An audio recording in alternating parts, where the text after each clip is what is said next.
He was 20 years old when it happened. Anthony Wright, a young father living in Philadelphia, was arrested and charged with a brutal crime, the rape and murder of an elderly woman named Louise Talley. Police said he confessed, but Anthony insisted he never confessed anything, and he had never even met the victim. The only evidence they had against him was that so-called confession. There were no fingerprints, no physical evidence, nothing that truly tied him to the crime. Still, in 1993, he was convicted and sentenced to life in prison. He spent years behind bars, maintaining his innocence. And then, decades later, new DNA technology changed everything. In 2013, Anthony's legal team convinced the court to allow new DNA testing of evidence from the crime scene. The results were shocking.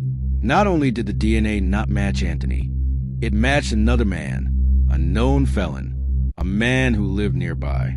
The truth had been buried for over 20 years.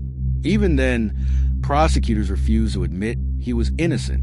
They retried the case. But this time, with the DNA evidence in full view, a jury found Anthony Wright not guilty. He was finally exonerated in 2016 after spending 25 years in prison for a crime he did not commit. A young man lost his freedom, his time with his son, and most of his adult life, all because of a system that didn't want to look deeper.